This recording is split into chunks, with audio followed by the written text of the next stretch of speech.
Hola, bienvenidos a Tiempo de Letras. Hoy estaremos con César Arturo Castillo, historiador y profesor de la Universidad del Valle. Él nos hablará sobre el libro El retrato, historia del Valle del Cauca. Bienvenido, César. Muchísimas gracias por la invitación. Bueno, cuéntenos de dónde surge este libro. Bueno, el libro es el resultado de una investigación que se hizo en el marco de los estudios doctorales en la Universidad Carlos III de Madrid. Entonces yo, para justificar mi proceso de investigación como estudiante, apliqué a este tema y empecé a desarrollarlo, primero buscando material por internet y luego sobre todo apelando mucho a lo que yo conozco del tema, lo que conozco a los artistas y lo que conozco como pintor mismo que soy. Cuéntenos más detalles de ese proceso de investigación. ¿Cuánto tiempo dura? ¿Cómo fue? Es muy difícil de establecer las fechas precisas. Uno se sienta y dice, bueno, en un año yo sentado lo estoy haciendo, porque uno apela mucho a lo que conoce.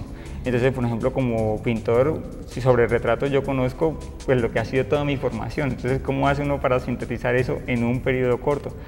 Pero digamos que uno básicamente en un año, año y medio duró, digamos, en rigor la última parte de la investigación. ¿Cómo ha sido el proceso para llegar a poner esos retratos o cómo se han clasificado esos retratos para ponerlos aquí? La recolección de los retratos es bien complicada. Bien complicada porque los retratos no están en un museo.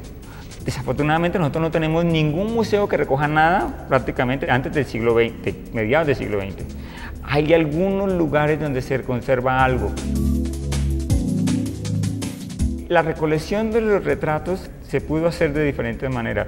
Una, en la página web hay algunas colecciones que se ven. El Fondo Mixto sacó un CD que recoge algunos retratos importantes, sobre todo fotográficos, y luego toca ir de lugar en lugar. Por ejemplo, en la Biblioteca Centenario está el retrato de Jorge Isaacs. Hay retratos en el Museo de la Merced, en el Museo de Arte Religioso. Y hay una colección muy importante que la gente no conoce. Son los retratos que están en el Convento de San Francisco. Muchos retratos los recogí por catálogos de las exposiciones de los pintores. Algunos pintores tienen sus retratos en la página web. Bueno, ¿desde qué punto de vista se aborda en este texto el retrato? Es básicamente desde la disciplina de la historia, pero particularmente la historia vista desde lo propio. No es una visión eurocentrista, no se parte de mirar otra vez a Leonardo da Vinci, de todo el retrato europeo, no, básicamente la preocupación es mostrar que nosotros tenemos una historia particular sobre el retrato. Bueno, aquí se dice que el retrato como expresión de poder y como creación artística. ¿Por qué el retrato como expresión de poder? Bueno, el retrato tiene una particularidad con relación a ciertas manifestaciones artísticas, y es que el retrato es un elemento que se pone en las paredes o se ubica en los salones con un propósito político. Político en el sentido de que es pedagógico hacia el público. Entonces se busca que la gente, cuando vea un retrato, aprenda que el que está allí es un hombre que tiene y proyecta ciertos valores. Regularmente son políticos.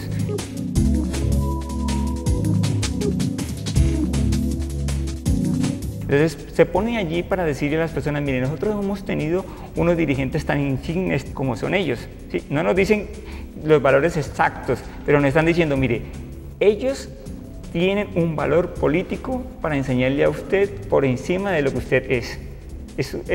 Creo que el retrato, sobre todo el retrato de exposición en salas públicas, tiene ese carácter político, aunque no siempre. Hay retratos que los ponemos en la casa, el retrato del abuelo, el retrato de un tío, pero de todas maneras ahí hay una cierta carga política, y es que le está diciendo a los demás familiares que llegan, mire, es que nosotros tuvimos un tío que era muy insigne, usted tiene que seguir ese parámetro.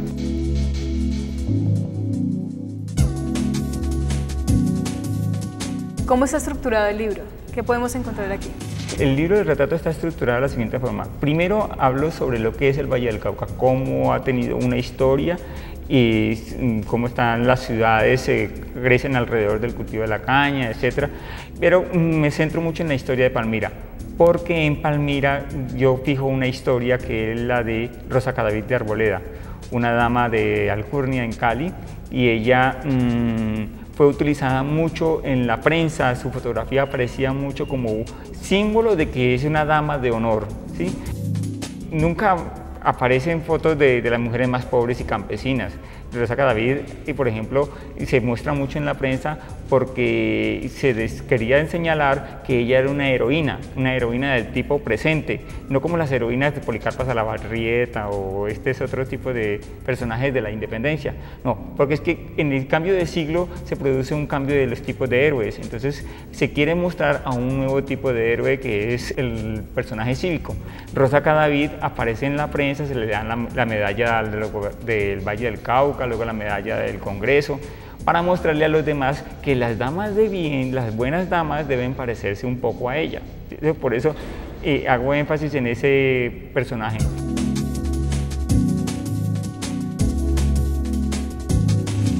Luego hablo sobre qué es el retrato, lo abordo desde la perspectiva de la literatura. Por ejemplo, hay algunos cuentos, algunas novelas, como la novela El retrato de Dorian Gray, y que dan pistas sobre qué es un retrato. Es para definir un poco el retrato. Luego hago un énfasis en lo que ha sido la historia del retrato en el Valle del Cauca en el siglo XIX, y posteriormente ya destaco lo que son los pintores y retratistas del Valle en el siglo XX.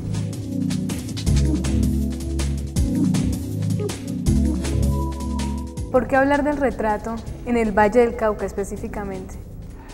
Específicamente en el Valle del Cauca es muy importante porque nosotros no tenemos trabajos sobre historia del retrato. El retrato ha sido considerado una temática artística ya sobrepasada porque los vanguardistas consideran que no, que ya el retrato, ¿para qué retratos? Y aquí lo que tenemos que hacer es parecernos a los artistas de Londres, de Nueva York y de París, que allá simplemente se pone un montoncito de cemento, pues le pone una fruta encima y le significa muchísimas cosas, ¿sí? No, el retrato ya ha sido devaluado por las vanguardias artísticas, pero yo creo que nosotros tenemos una historia artística tan valiosa, tan milenaria como la historia del arte europeo. Nosotros tenemos retratos de 500 años después de Cristo, ¿sí? Si es que no hay más atrás, ¿sí? Y tenemos retratos luego en el siglo XIX, en el siglo XX, tenemos una historia, no digamos tan propia, pero tenemos una historia de lo que ha sido el retrato. Entonces, me parece que es importante mirar lo que nosotros tenemos y lo que nosotros hemos producido, porque a pesar de que se devalúe hoy, se sigue practicando. Tenemos pintores retratistas muy buenos y tenemos muchos, y la gente sigue haciendo retratos y los sigue pidiendo porque es una forma de ganarse la vida del pintor. ¿Qué etapas de la historia o en qué época se desarrolla esta investigación? Bueno, trato de recoger toda la historia, de los tiempos prehispánicos, siglo XIX, siglo XX, y trato de mostrar cómo ha cambiado. En el siglo XVII, en los tiempos de la colonia, lo que se pintaba era el virrey, los obispos, que era lo dominante. En el siglo XIX lo que se mandan a hacer son los retratos de los próceres. Y en cuanto al arte, ¿cuál es el aporte del retrato en el suroccidente colombiano? El retrato ha sido un pretexto o una parte para que los artistas se puedan desarrollar su trabajo. Tenemos artistas de la talla de Pedro Alcántara, de Diego Pombo, que han hecho muchísimos retratos. Aunque no se les considera retratistas, todos los pintores hacen retratos de alguna manera, ¿sí? Algunos más abstractos, algunos más realistas, pero hay que pensar que el retrato como temática aporta al desarrollo de los artistas y es parte del desarrollo histórico de la región. Entonces, mirar el retrato es mirarlo como lo que somos. Digamos que hacer una historia de retrato es hacer una historia de lo que somos.